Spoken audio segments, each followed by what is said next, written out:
Welcome, reality designers. I'm going to get right into today's topic because it is essential that we talk about this topic of boundaries. What are they? And how can they help you? Because we need to know how to create boundaries. And when we have very clear boundaries, we have a healthier life in all areas of our life. And in today's fast-paced world, seriously, it's so fast. It's amazing how quickly time is just flying. And we lose sight of our own needs and limits. So setting and maintaining healthy boundaries is essential for our mental, physical, spiritual well-being and relationships. Without boundaries, you do not have clear relationships. Boundaries are not about building walls. Absolutely not. They're about creating frameworks of self-respect and autonomy. Boundaries define the limits of what we are willing to share with others, how we want to be treated, and how we choose to live. So these are the areas where we want to connect and create those boundaries. But what are boundaries? Boundaries are like invisible lines that we establish to protect our physical, emotional, intellectual, and spiritual well-being. So they're invisible lines, and you have to set them. If you don't set them, people kind of move in and they see, maybe test where your boundaries are. And by establishing these boundaries, we create where we're willing to go. And each one of us has 7 different boundaries that we need to be aware of. Are you aware of these 7 different boundaries? Well, the first one, growing up in Chicago, I learned very quickly at a very young age, going to family gatherings and stuff like that, that there are 2 topics that you just do not talk about: religion and politics. So these boundaries protect your rights to your own religious or political beliefs. Now, I'm going to say something that many might not agree with, but politics is just another form of religion.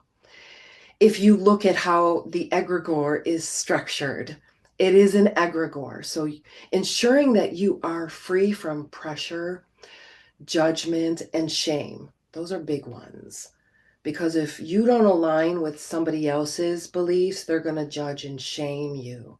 And this creates just a really icky environment. A healthy boundary for this area means that you can practice your faith and hold your beliefs without that guilt or being forced to conform. And we're going to see more, I think, of this conforming. And if you don't conform, you are shamed. So we saw this through the early 2000s, since 2019. We saw this kind of behavior going on where people who expressed their beliefs or ideas, they were guilted and shamed for not conforming to everyone else. I got to be careful with my words, right? But violations of this occur when other people will pressure you, judge you for your beliefs, or shame you for having those beliefs. So that is a violation of that boundary of religious and political ideas and beliefs. And the next boundary is kind of an obvious one: physical boundaries. When I talk about boundaries, I'm finding that a lot of people, that's the first thing they think of is physical boundaries, putting up walls, putting up boundaries, putting doors, having a hotel room where you can go between rooms, you have open up that boundary. But physical boundaries are a lot of times the first thing we think of. These boundaries relate to your personal space and comfort zone with touch. I know here in the States, we have a very big bubble. Stay out of my bubble. If it's an arm's length, you're too close. But in other countries, because, I've been to Malaysia, I've been to Borneo, I've been to Korea. In other countries, they don't have any problem getting right in your space, especially in very crowded cities where people are right in your space. It's just a normal thing. So these physical boundaries involve communicating your needs around being touched. And remember the principle of J.A.D.E. And J.A.D.E stands for justify, argue, defend, or explain. So for any of these boundaries, remember J.A.D.E. You do not have to justify your physical boundaries, your religious boundaries, or any of the other boundaries we're going to be talking about. You do not have to justify. You do not have to argue. Those are your beliefs. That is your personal space. This is your religious belief. You do not have to argue about it. You do not have to defend your beliefs or your personal space. And you do not have to explain it to anyone. That's J.A.D.E. Remember this for your need for this boundary. Any boundary that you need, just explain, hey, you know what? Can I have a little bit more space here? You're a little bit too close. I feel you're a little bit too close. Can I have just a little bit of space here? There's a way to do it and be nice about it, right? You don't have to shove somebody out of the way and say, get the F out of my way. Be Violations of this boundary occur when someone disregards your physical space and needs. So you say, I don't like to be touched there. Somebody, takes you around the arm. I had an older gentleman take me around the shoulders and pull me in by his arm and say something that just really creeped me out, so I felt really violated of my physical space. The only thing I did was hold out my hand for my hand to be shook. So think about how you can be clear on your boundaries and your need for boundaries and be clear of when they're violated. That means for me, if somebody's not clear on my boundaries, has nothing to do with them and everything to do with how I communicate what I need. And I take full responsibility for that. Can anybody guess what the next boundary is of the 7? Yeah, sexual boundaries. So these boundaries involve a mutual understanding and communication about your desires and your limitations with sexual partners. So somebody might have one idea and you might have another, and then you get together and you're like, there is no coherence or alignment here. So this kind of boundary protects against unwanted sexual comments, insinuations, touch, and pressure. Do not be pressured into anything. Healthy sexual boundaries involve clear communication and respect for each other's limits. So when you respect yourself, you can't help but respect others. But if you expect others to respect you, you can expect others to disrespect you. So sexual boundaries have to be very clear, and it involves anybody saying anything that you don't like. So pay attention to these things and pay attention when they've been violated, and then make communication about your needs for touch and comments and insinuations.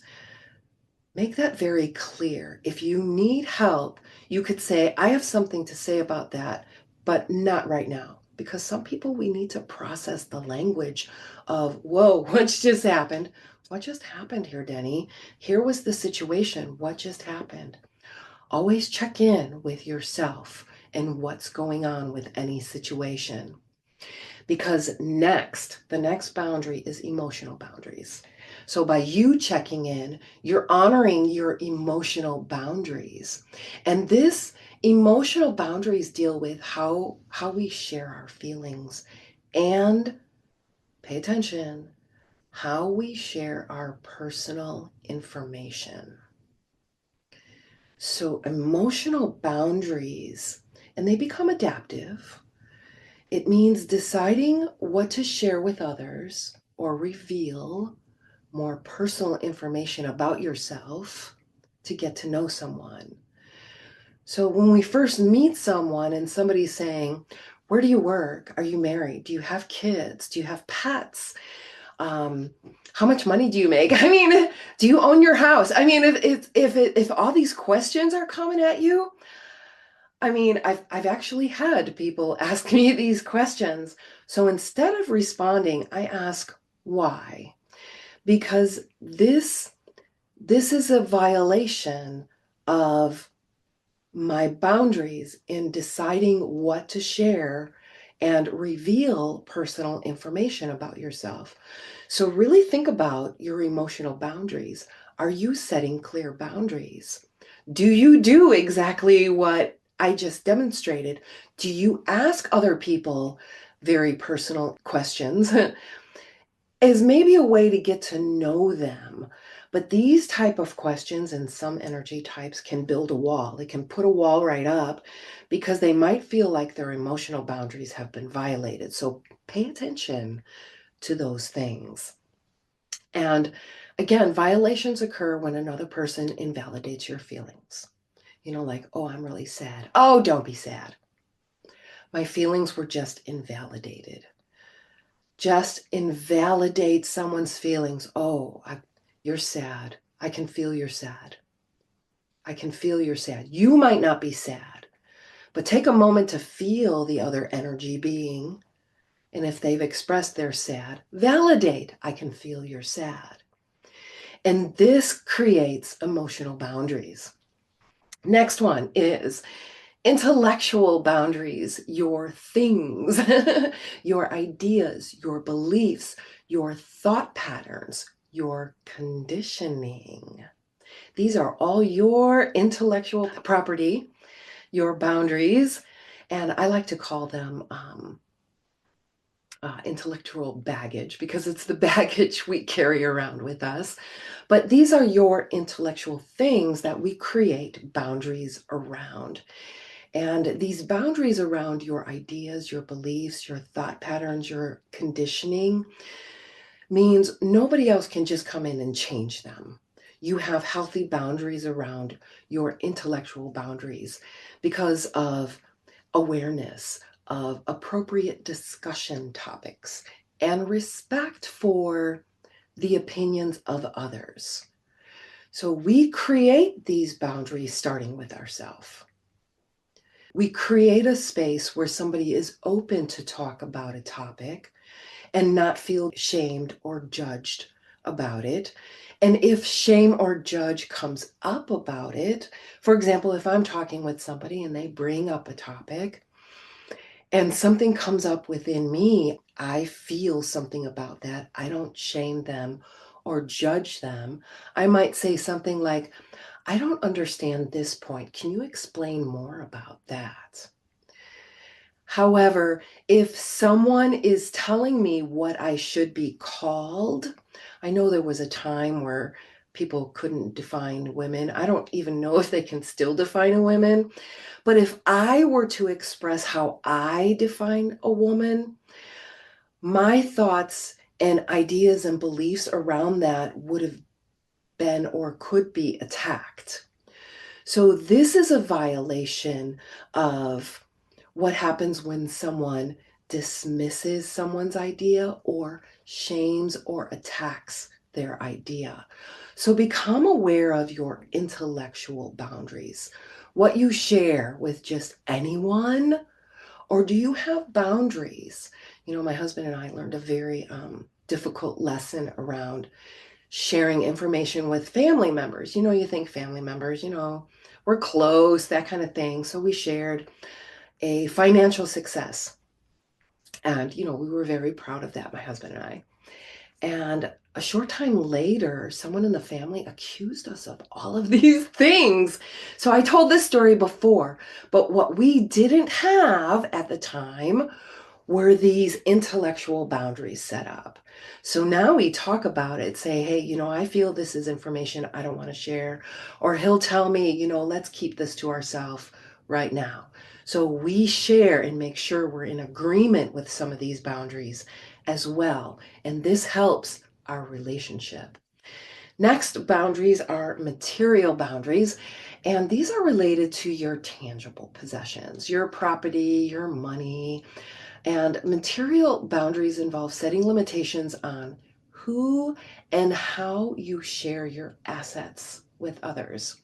So I'm the oldest sister of 4 girls in the family, and growing up, nothing was mine. Nothing was mine. My clothes weren't mine. Nothing was mine until I moved out. So I really struggled with material boundaries growing up, but having healthy material boundaries involves setting limitations on how or who you share your things with. If somebody says, hey, Denny, can I borrow this, this, and this? Usually, if it's a piece of equipment, I'll say, let me ask my husband first and see how he wants that to be handled. Then the ball is still in our court and they haven't taken any of our material things until we have some kind of agreement set up. You hear too many stories of a neighbor borrowing something and they never get it back, right? So you never get your things back. So you want to make sure you have boundaries around your things.